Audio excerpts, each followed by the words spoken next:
अब ये सारी बातें तय होने के बाद कोई ऐसी परिस्थिति नहीं बचती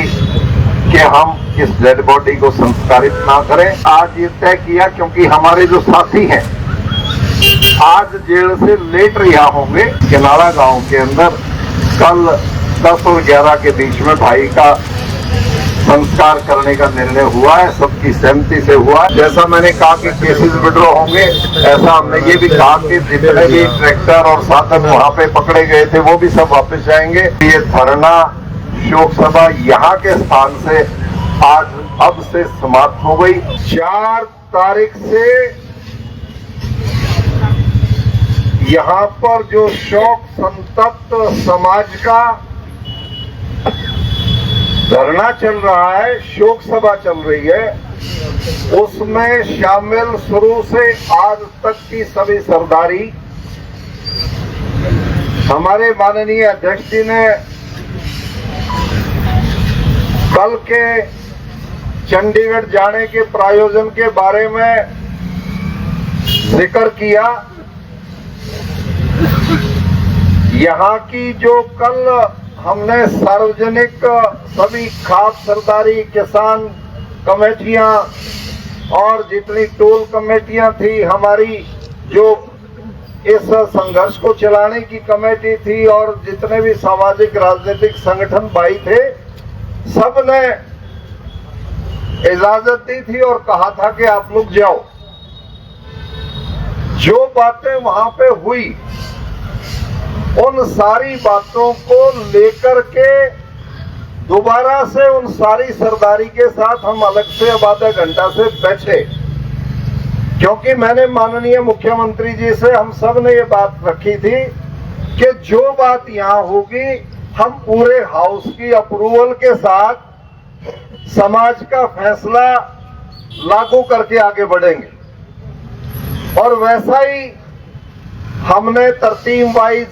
इस विषय को लेकर के सारे हाउस की सारी सरदारी की अप्रूवल के साथ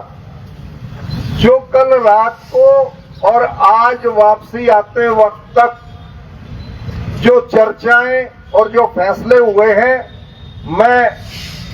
सारे समाज के बीच में और पूरी प्रेस के बीच में आप लोगों के सामने रखना चाहता हूं। माननीय मुख्यमंत्री जी और उनके अधिकारियों के बीच में लगभग हमारी 11:15 बजे बैठक शुरू हुई थी। वो भी हारे थके अपने शेड्यूल से आए थे, उसके बावजूद उनकी ललक और लगन ये थी कि विषय को जितना जल्दी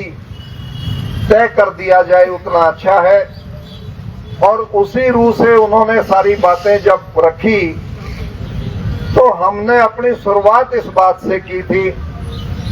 कि माननीय मुख्यमंत्री जी, वहां पे पूरे समाज में इस बात का कहीं न कहीं सवाल आया कि सरकार से जुड़ी हुई पार्टी और उसके नुमाइंदे इस तकलीफ में जुड़े नहीं। और आपने भी वहां हिसार के अंदर जब आप गए तो हमारे लोग मिलने के लिए गए और उसके बाद में फांसी का जो विषय था वो सारी बातें बढ़ी, तो उस पर भी उन्होंने बहुत संवेदनाओं के साथ, बहुत भारी मन के साथ हमारे बीच में उसका विषय रखा। एक सवाल रोज प्रेस के अंदर उठा, हमारी धरना कमेटी और संघर्ष समिति ने हमेशा ये बात कही कि जब तक गिरफ्तारियां नहीं होंगी, जब तक ये धरना और सब कुछ जारी रहेगा, संस्कार नहीं होगा। उसके ऊपर हमने बहुत अच्छे से स्पष्टीकरण वहां पे चर्चा की। सबसे पहले जब डिले का कारण आया तो तुरंत एडीजीपी ने वहां मुख्यमंत्री जी के हमारे बीच में सुझाव रखा कि 10-10 टीमें जो इतने लगातार समय से काम कर रही हैं, उनकी थकावट और उनका लंबा काम, उनको थोड़ा सा बदल भी देंगे। और एसटीएफ की जो बहुत तेज तरार अच्छी टीमें हैं, इन बची हुई गिरफ्तारियों के लिए उनको पुराने उनकी तफ्तीश को साथ शामिल करते हुए बहुत त्वरित तरीके से उन बची हुई गिरफ्तारियों को करने का काम करेंगे। जब ये विषय हमें संतोषदायक लगा तो उसके अंदर सवाल ये था कि क्या इनको कोई राजनीतिक संरक्षण था। माननीय मुख्यमंत्री जी से स्पेसिफिकली जब हमने ये सवाल किया और मैंने कहा कि उचाना के आपके विधायक का जिक्र आता है मुख्यमंत्री जी, और पूरे समाज का शक इस बात की तरफ गया कि वो किस प्रकार से इसमें गिरफ्तारियों में मदद नहीं हो रही है, तो उन्होंने कहा कि मैंने खुद विधायक जी को बुलाकर ये कहा कि आपके परिवार की तरफ सवाल है तो आप ये गिरफ्तारियां कराओ। तो उन्होंने कहा कि मेरा इससे कोई ताल्लुक नहीं है, और उन्होंने बयान भी उसके बाद में अखबार में दे दिया, जो एक स्पष्टीकरण हमारे सामने आया। और उसमें दूसरी जो बात थी कि यदि कोई गिरफ्तारियों का विरोध या सिफारिश की बात होती तो जो अभियुक्त फरार है, जो अपराधी है, उसकी धर्मपत्नी और परिवार जब अंदर गया था तो उसको भी बचाने का काम सरकार की तरफ से कहीं सवाल नहीं आया। तो हमारी उसके ऊपर भी माननीय मुख्यमंत्री जी ने जो इसके ऊपर ये विवेचना हुई, तो कमेटी का सारा हमारा पेटा उससे भरा कि ये जो गिरफ्तारियां डिले हुई हैं वो एक प्रोसीजरल लैप्स है, और उस प्रोसीजरल लैप्स को हम ये कहेंगे कि कोई 3-4 आदमी इकट्ठे कहीं दुबक के बैठ जाए, मोबाइल इस्तेमाल ना करें, कहीं से खाते का यूज ना करें, तो कमेटी के लिए मुश्किल हो जाता है। तो ये बात तय है कि बचे हुए जो लोग हैं उनकी गिरफ्तारियां 100% होंगी और भगोड़े की दफा उनके साथ ऐड हो जाएगी और वो किसी भी संरक्षण के पात्र नहीं होंगे। ये बात भी मैं धरना इस अफसोस सभा के अंदर आपसे शेयर करना चाहता हूँ। ये विषय जब गिरफ्तारियों से मुतल्लिक बहुत साफ गोई के साथ सरकार की तरफ से आया, उसके बाद में हमने ये कहा कि परिवार में जो हमारी बेवा होगी, हमारी विधवा बेटी का भविष्य, परिवार के भविष्य के लिए सरकार विचार करे, तो उसके ऊपर भी बहुत अच्छे तरीके से माननीय मुख्यमंत्री जी ने ये बात कही कि उस बच्ची को क्वालिफिकेशन के मुताबिक रोजगार की तरफ बढ़ाना और परिवार को संरक्षित करते हुए परिवार की आजीविका को, भविष्य को सुनिश्चित करने के लिए जो भी सामाजिक व्यवस्था से मदद करवाई जा सकती है, वो कोई फिगर तय नहीं, वो भी उन्होंने आश्वासन दिया। और वहां बैठे 1-2 सामाजिक लोगों को उन्होंने इशारा किया कि आप इस बात को जरूर देखा। तो वो विषय भी हमारा जो हमारी मांगों के अंदर शामिल था, उसकी तरफ भी आज हमने जो चर्चा की उसमें संतुष्टि की तरफ हम बढ़े। अगला विषय ये था, 4 तारीख के बाद जब भी हमारे समाज के लोग, चाहे वो हमारे गोत्र के थे, चाहे बेटी के गोत्र के थे, और चाहे हमारे जितने भी संगठन थे जिनको समाज में दर्द हुआ और वो 4 तारीख से इकट्ठे खड़े हुए, उस वक्त से ये इनके प्रकारेण जो भी पर्चे दर्ज किए गए और 14 तारीख के हमारी जो बंद के आह्वान हुए और 15 तारीख का जो एक दुर्भाग्यपूर्ण हालात बनी, जिसमें परिवार ने, समाज ने आक्रोश के अंदर ये कहा कि मुख्यमंत्री जी हांसी में झंडा लहराएं और यहाँ लाश का संस्कार भी ना हो, ये बात गंवारा नहीं है। इस बात को लेते हुए कि हम अपनी बात का प्रदर्शन हांसी में करेंगे ताकि हमारी बात को पूर्ण रूपेण सरकार समझ सके और उसकी कानों के ऊपर जू रह सके। ये बात भी बहुत स्पष्ट तरीके से बताई गई। मुख्यमंत्री जी ने भारी मन से कहा कि मैं ये चाहता था कि मैं हांसी में ना जाऊं, तो प्रशासन ने कहा कि ये जो फैसला जिले का हुआ था तो आप इस प्रकार से मना ना करें, हम आपकी व्यवस्था, सरकार की व्यवस्था और झंडे के सम्मान के लिए हमें बैकआउट नहीं करना चाहिए। और यहाँ भी उन्होंने संदेशे देने की कोशिश की जो ठीक से कन्वे नहीं हुए, और वो जो कॉल थी वो टली नहीं, और कॉल हमारी सिर्फ इतनी थी कि हम जहां तक पुलिस रोकती है वहां ये प्रदर्शन करके आ जाए कि जीवन के हत्यारों को गिरफ्तार करो, जीवन की हत्या को न्याय दो। इतनी बात कह करके हमें लौटना चाहिए था, लेकिन उधर से रोकने वालों का भय और इधर से जाने वालों की भावनाओं के टकराव के अंदर कुछ केसेज भी दर्ज हुए हमारे कुछ पुलिस के भाइयों की भी लगी और हमारे आंदोलनकारियों को भी बहुत लगी, पर्चे दर्ज हुए। उसके ऊपर भी हालात के ऊपर खेद प्रकट हमारी तरफ से भी, और सरकार ने भी इस बात को माना कि वो सिचुएशन भी अवॉइड होनी चाहिए थी, और इसीलिए उन्होंने ये आदेश दिया।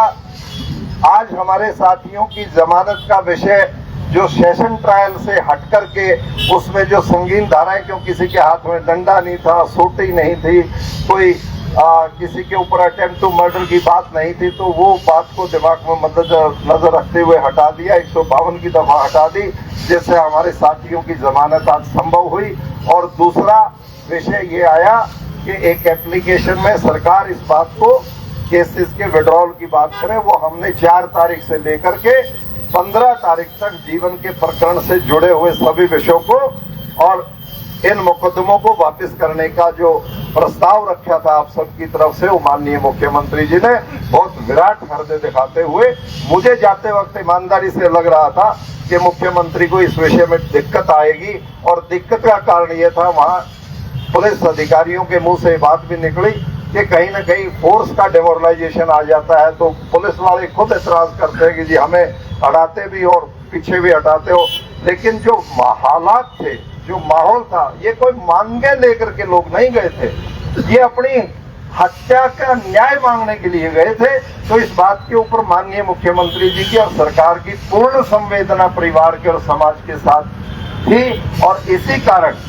उन्होंने ये बड़ा विराट हृदय उसमें दिखाया। तो ये जो सारे विषय थे,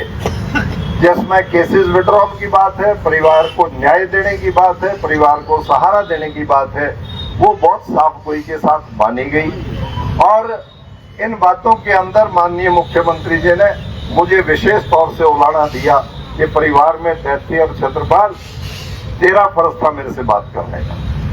मैं उनकी इस बात को मैंने स्वीकार किया और मैंने सफाई दी कि जब मेरी टीम, हमारे परिवार की टीम जब आपसे मिलने के लिए वहां गई थी, मैं धरना स्थल की तरफ आ रहा था, हमारे साथियों ने जब मुझे फोन किया कि मुख्यमंत्री आज यहाँ, मुझे जानकारी में नहीं था, तो मैंने कहा मैं आ रहा हूँ। तो उन्होंने कहा कि आप अब पहुंच नहीं पाओगे, वो जल्दी में इनको जाना भी है। तो उस पर भी उन्होंने बाद में कहा कि मुझे पूर्ण सूचना पहले से होती तो मैं आए हुए साथियों के साथ ज्यादा संवेदना से बात करता, और मैंने कहा कि इनके साथ कमरे में बैठ के बात करता और डिटेल में मैं एक करके आता। तो ये बात भी माननीय मुख्यमंत्री जी की, तो मैंने भी निश्चित तौर से कहा जी आप भी मुझे फोन कर सकते थे, खैर वो आपसी बातें थी, तो मुख्यमंत्री की व्यस्तताएं होती हैं। तो उन्होंने जो मैसेजेस दिए, जो उनके पार्टी के पदाधिकारी, ओहदेदार या कहीं कर्मचारी अधिकारी थे, वो ठीक से धरना के जो संचालक थे,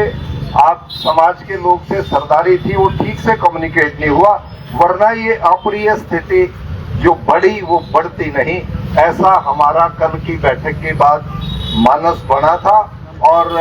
हमने आखिर में माननीय मुख्यमंत्री जी का जहां इन हालातों के ऊपर खेद प्रकट किया, इस बात के लिए भी धन्यवाद किया कि आपने पूरा ये परिस्थिति होने के बाद, 15 अगस्त की परिस्थिति होने के बाद, आपने इस बात को तय किया कि मेरा समाज है, हमारे लोग हैं और हत्या हुई है, निर्मम हत्या हुई है, परिवार को भी न्याय मिलना चाहिए और बुला करके मुझे जख्मों के ऊपर मरहम लगानी चाहिए। इसलिए उन्होंने ये बड़ा दिल दिखाते हुए तुरंत बुला करके रात का समय भी कहा। चटनी साहब ने बात की थी तो अगले दिन 11 बजे का समय मांगा, वो भाई भी मीटिंग में थे, तो उन्होंने कहा कि हमने 11 की बात की थी, फिर जब जिक्र आया कि मुख्यमंत्री जी तो रात को ही मिलने के लिए तैयार थे, तो हम रात को पहुंचे, रात को ही उन्होंने समय निकाल करके सारी बातें की। तो मैं ज्यादा लंबी बात नहीं करते हुए आप सब साथियों से निवेदन करता हूं कि आपने जो मदद की, सहारा दिया, समाज में भगवान ना करे कि इस किस्म की कोई अप्रिय घटना हो, हम सब एकजुटता के साथ हर हालत के अंदर सारा समाज इकट्ठा रहेगा और सरकार अच्छे काम करे, समाज अच्छा काम करे, अच्छा मजबूत राष्ट्र बने, इस बात की कल्पना को हम करते हुए आगे बढ़े। और यहाँ तक 4 से अब तक जितनी सरदारी, जितनी भी कमेटियां हैं, टोल कमेटी, किसान कमेटी, खाप सरदारी, सामाजिक राजनीतिक संगठन और भी जितने कर्मचारी यूनियन और सभी साथी यहाँ पे आए, साथ दिया, हृदय की गहराइयों के साथ सबका आभार और धन्यवाद है। और ये परिवार सारा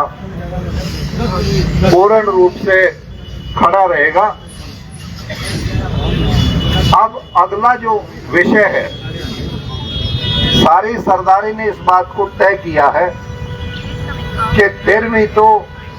का समय भी निकल गया और हम इसलिए जो विषय था वो विलंब भी हुआ। और अब ये सारी बातें तय होने के बाद कोई ऐसी परिस्थिति नहीं बचती कि हम इस डेड बॉडी को संस्कारित ना करें, उस आत्मा की शांति की कामना करते हुए रीति रिवाज के साथ उसको अग्नि के स्पर्श ना करें। तो इसलिए आज ये तय किया, क्योंकि हमारे जो साथी हैं आज जेल से लेट रिहा होंगे और अपने समाज के अंदर एक आम बात ये रहती है हिंदू सनातनी रीति रिवाज में कि सनसेट के बाद अक्सर दाह संस्कार नहीं किया जाता। और दाह संस्कार को जब इतने दिन हो गए तो आज कोई इमरजेंसी नहीं कि हम रात को करें। और मैं मुख्यमंत्री जी की इस बात की भी तारीफ करूंगा, जब वो कह रहे थे कि संस्कार जल्दी करो तो मैंने कहा जी देखो, गिरफ्तारियों से जब साथी जब तक नहीं आएंगे और वो शामिल नहीं होंगे और वो लेट आते हैं तो सनसेट के बाद नहीं करेंगे। तो उन्होंने 1 मिनट में कहा बिल्कुल आपकी राय सही है, 1 दिन के बाद ये बात सोची जा सकती है। तो इन सारी परिस्थितियों के अंदर सभी का फैसला ये है कि कल 10 बजे, कुछ साथी 11 कह रहे हैं, कुछ 10 कह रहे हैं, तो हमने सुनो हम 10 का अनाउंस इसलिए कर रहे हैं क्योंकि डेड बॉडी को रिसीव करना है। वो परिवार के लोग सुनिश्चित करेंगे जिन्होंने वहां पे डेड बॉडी को रखवाया था, पोस्टमार्टम के विषय की बात थी, वो उसको लेकर के गांव की तरफ चढ़े। और 10 और 11 के बीच में दोनों की बात कह रहा हूं मोटे तौर से, क्योंकि घर से सारी प्रक्रियाएं करके लेके चलना होता है। जो भाई घर पे पहुंच जाता है, कुछ सीधा शमशान घाट पहुंचता है, तो ये 1 घंटे का अंतराल रहता है। तो आप अपनी अपनी व्यवस्थाओं को देखकर किनारा गांव, जहां भाई जीवन का जन्म स्थान है, पैतृक स्थान है, वहां पे जिला हिसार किनारा के अंदर हमारे बड़े गांव का नाम पावड़ा है। तो उन 5 गांव के उस किनारा गांव के अंदर कल 10 और 11 के बीच में भाई का संस्कार करने का निर्णय हुआ है, सबकी सहमति से हुआ है। और मैं सभी से ये उम्मीद करता हूं कि इतने दिन की कष्ट कमाई में जो आप लोगों ने उसकी आत्मा की शांति के लिए निवेदन किया परमपिता परमात्मा से, उसकी आत्मा को शांति मिले। परिवार को, आप और हम सबको इस दिवंगत के जाने के बाद जो क्षति और नुकसान हुआ है वो हिम्मत के साथ हमें बर्दाश्त करने की ताकत परमपिता परमात्मा दे। और सारी सरदारी की परमिशन से जब ये सारी बातें तय हो गई तो मैं